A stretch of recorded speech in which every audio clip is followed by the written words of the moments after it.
I want you as a coach and as an enthusiast and like somebody who constantly is in touch with a lot of the other elite coaches in the world discussing these issues. What do you think like the three biggest things that LEC teams have to learn from like LPL or LCK teams? Like, what do you think are the three biggest lessons that you think are not integrated right now very well into the LEC? I think it's a good jumping off point for a conversation about how teams are flawed in these ways or which specific teams have these flaws. I mean, in my mind, it's only two things right now, but Right? I can give like some examples. Simplifies the conversation. Yeah,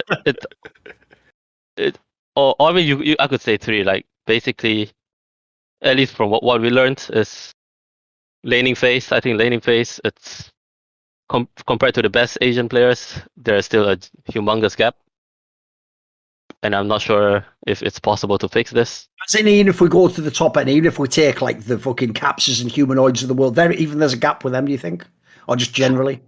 I think it's mainly top lane. I think. Oh, okay. But I'm not so sure because like MSI, it was like a lot of mid lane champions were very utility based. It's not like I'm playing Orianna against Victor. Yeah, You know? true. It's like it's Galio, it's TF, and then there's not too much, or most of the Asian players are not playing for like a lane gap. They're playing to help their team. But I think the biggest difference you can see is from top lane. I think top laners in the West are just extremely far behind. I think our bot lanes are fine and are comparable to the best, I would say. I think the current bot lanes are probably the most overrated. I mean, in terms of laning skill. In terms of LEC, it ain't a great sign that like Broken Blade was arguably the best top laner in the fucking split, and then when you got to MSI, he looked fucking average, if not bad. It was kind of bad. I mean, you can put any top laner from the West there, and they will do worse than him. I think. All get rolled. Yeah, they'll all get destroyed. And why top lane in particular? Why is this position struggling so much in the West? Is it just the quality of solo queue with the top lane? Is it that top lane changes the most from solo queue to being in a professional team, that you have to learn additional things in order to play the role properly? I think the amount of competition you have and the quality of competition you have, right? So if you look at Asia, like the LCK teams can scream LPL teams, so it's like, Deshai or Nagari or Zeus or, Flandre. There are like so many, and all of them are just better. And in the West, I mean, there's barely anyone I could say could beat. Like I could say that, yeah, maybe Broken Blade can beat Finn consistently, but I can't say that for anyone else. Okay. And I think that's the difference, because you get challenged every day when you're scrimming in Korea, but that's not the case here, and you will get a lot of bad habits, especially in lane. And I think the other thing which is different, which I mean I could say we learned from RNG, it's how to minimize risk. Like there are some parts or some plays which they don't make at all because there's a chance to go wrong. There's always a chance to go wrong, and if they die there, let's say maybe they lose Elder or they lose Baron, and those are the things which they are very disciplined in, and it's something which I don't see the LEC teams like implementing.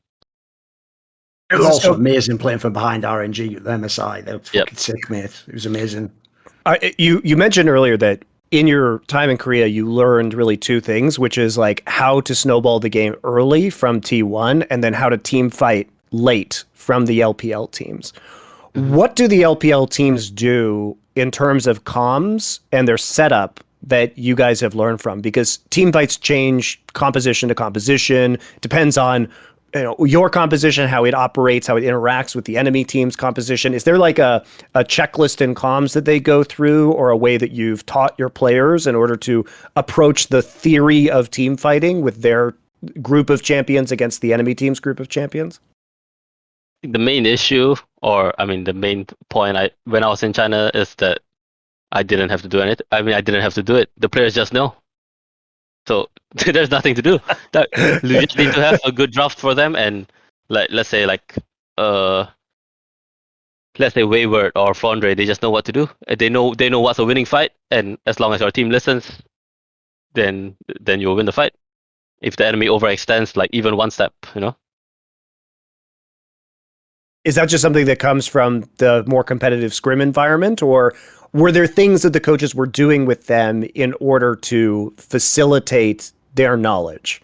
Because it feels like it's really hard to identify. I've always wondered this from a coaching perspective. And when I think about how I might coach in kind of the modern day of League of Legends, or what I think good ideas might be, I'm curious if anybody does this, if there's an element to kind of shadow boxing with your players and like doing drills where you set out two different compositions that they may not have seen before and have them like quickly react to how they would approach that situation if they were on each of the teams. That way they're faster at identifying win conditions with compositions or in terms of matchups when they hit the Rift without having to play through an entire game with that composition. Like, do you run these kind of like flashcard drills or anything like that? No, they don't exist. I think all these drills or blitz scrim, stuff like that, they don't exist in China. I think you have to understand Nelson's just going to go into like exactly. You just play scrim. You play more scrim. You have to, I want to ask this then. What about this, Nelson? If I've somehow snuck into an LPL, like a top team, let's say it's an RNG or like a really good EDG, the top teams, right? If I snuck into their room and like recorded what their practice is like, and I compared it to what like an LEC team's like, is actually like the things they're talking about, is it fundamentally different? Are they like way more on like the waves and stuff? Do they talk about that in the West and the players' eyes just glaze over? Because I know like, but I've known people like Kelsey, etc., have been like in coaching staff. I got the vibe, like a lot of the Western stuff, you are being drilled with it, it's just they're not listening, or they don't understand it, or they get a little bit of it, and you just keep drilling them week after week after week, and just hoping it stays in there. What would the difference be, do you think, if I could see what a session's like in LPL in comparison? I would say like most of the concepts are already learned, or have been tried before, and they tested and they know it works. It's just that the things that the top LPL teams are pushing for is the reaction time, like how fast you can identify a certain scenario or a certain map state, and you need to know what you can do. And I think this is something EU is also like far behind. Teams take too long to notice what the enemy team is doing, and they take too long to make the correct play. Like maybe I need like 4 or 5 seconds to see that the enemy is inting, and sometimes the window is gone. But the Chinese teams, they just pull the trigger instantly. Basically, Monty, the analogy is in the West, where the coaching sessions like, yay, the cylinder does go through the circle, yay, everyone. in LPL, it's like fucking when they play Tetris, when those like high speed players like at the end they're like, you're 1 second off, like, oh, I'm so sorry, coach, and I will play 3 times more today. Good. I mean, it's even worse than that. In some of these like LCS games that I watch, they've got like the cylinder, and then they're like the square hole, and they're just like hammering at it for a while for like 15 minutes. They're like the star-shaped hole. They're just like hammering away at that, and then they like accidentally knock it into the circle-shaped hole at the end. Like that's how a lot of these games feel. The joke would be that in LCS, every single block, none of them are cylinder shaped, but they just smash all the edges off until it eventually fits in the cylinder hole, and whoever gets it in at the end, they just win the game. That's the LCS for you. Because I've always wondered cynically, by the way, like remember back in the day, League of Legends used to be wide open. You could stall in a base forever, you could stay on the map forever, you could put infinite wards in theory, you could have all the vision, you could do anything in the game, and then they just started making the game like as though it was genuinely like the fucking Microsoft like paperclip pops up like, oh shit, I see you're having a hard time closing this one out, thought about going to Baron, like this is getting too ridiculous. And the joke is, Monty, the more they dumb the game down, it hasn't helped anyone. They're even worse at it. You can make the game as brain dead as possible. And then they're like, but I only have half an IQ. Like, oh, give me help. Clippy just pops up with the word bubble. I see you have trouble closing games. Have you tried selecting a full scaling composition and waiting for objective bounties? The other team will throw eventually. and then they just click OK. And then when they there you go. When they go to Worlds and they pick Twitch Rakan, they just get destroyed level 1 and the game is over. What are you saying? Bjergsen picking Zillion mid wasn't good? I'm confused. Here's what would be my dream, like, because it actually would show what a sham League of Legends, the esport, like the global ecosystem is. Monty, all I would need is this: when everyone goes to that Korean boot camp, assume it's in Korea, when it's like Worlds, at the end of the first week of all scrims, just let me put like a truth serum into all the Western players, and I just ask a simple series of questions. Do you think you can win? Can you do it? Like, if you just knew that before they even play the first game, half the players' morale is just crushed from like the 3 weeks it been in like solo queue scrims. Like, it's if you just knew the stories, like the maddest ones ever, I always think, Monty, is, you know, the stories where you've heard that like before they even play a game, like some top European player's already going to change to this team. It's like, and then we have to come on broadcast and be like, right now, put on the makeup. Let's sell to the fans that there's going to be games. There's going to be a great tournament. Like, it's just nonsense, isn't it? It's like it's fucking WWE, but in the bad way. It's the fucking jobbers. It's garbage, isn't it? Like, what? Right. At least WWE is mostly competitive because it's staged to be entertaining, right? Like, yes. It is super fun to watch the LCS casters roll out and then try and lie about their teams, or just put the blinders on of just literally not watching any other region so they can delude themselves into thinking that it's going to be competitive or that their teams aren't seriously flawed in a certain way. Although I think most of the LCS people have just basically given up on watching any other region at this point in time because it takes too much effort. So that's as far as I can tell from watching the actual broadcast. Like, I do get sort of a fucked up schadenfreude when the LCS casters on Worlds start talking about picks, and I'm like, bro, I was actually watching the LPL. They play that all the time, but then they think it's like, so like, oh, what is this? This is a new pick coming to the meta. It's like, oh, you've only watched LCS.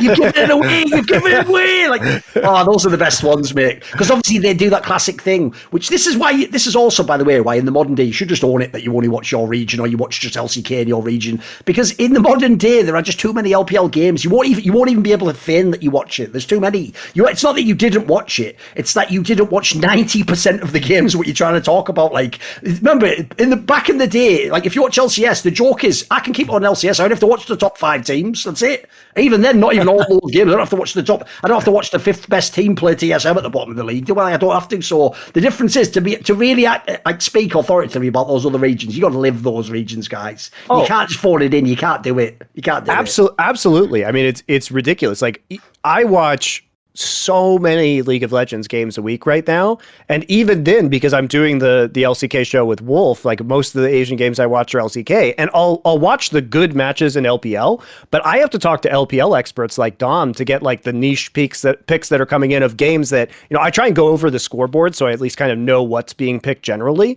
But if I wasn't talking to these people, like, I wouldn't know about some of the weirder shit that's happening in the lower level games that might actually have some validity to it, because it's impossible to watch basically everything that goes on in the world right now. There's simply too many. So 7 days a week of fucking LPL, 5 days a week of LCK. It's ridiculous. I mean, there's so many games. I've got a question for you, Nelson. Go on. What are you going to say? Yeah, I mean, I think there's like too many games to watch. It's not possible for one coach or even two coaches to watch all the games. Nelson, like I said, you know, even Dom, like people like Dom and Kadril who are co-streaming a lot of these LCK and LPL games. Like, Dom is co-streaming LEC, LCS, LPL, and he's watching like some of the more important games, at least from LCK, generally speaking. He's already streaming way too much, right? Like, it's crazy. And he is doing it live, which is like really inefficient, because obviously, like, you don't have watching live is fucking horrible. If you know what you're looking at, like what you're looking for in games, you can go through much faster. You can cut out all the breaks, like everything like that, right? You can take one look at champ select of one frame of the final thing before they actually swap champions and be like, okay, I generally understand. I don't have to go through like 6 minutes of them like trading back and forth, et cetera, et cetera. You save hours and hours and hours of time. But even if you are doing it strictly on VODs, which is mostly what I do, I can't watch all the fucking LPL games. Like, it's ridiculous. Like, it's not, even if it is your full-time job or you are a full-time streamer like I Will Dominate, you cannot plow through every professional game of League of Legends. Like, that is heinous actually. By the way, I even think, even though it's just a pure conspiracy theory of my own, I even low-key think that's one of the reasons why all these shill broadcast talent keep telling us in the West, like, no, we shouldn't have best of threes. Because they just know that, like, mate, they're just double their workload. Like, they're just done at that point. By the way, the LCS and LEC's best of three, none of these guys better ever comment on LCK and LPL again. You ain't watching, mate. Like, you haven't even got time to watch that shit. Go and watch your shitty little CLG versus FlyQuest game and shut the fuck up. Want to see more cool, funny, interesting clips based on topics from my content? Well, subscribe to this channel then, or, be a pleb and don't.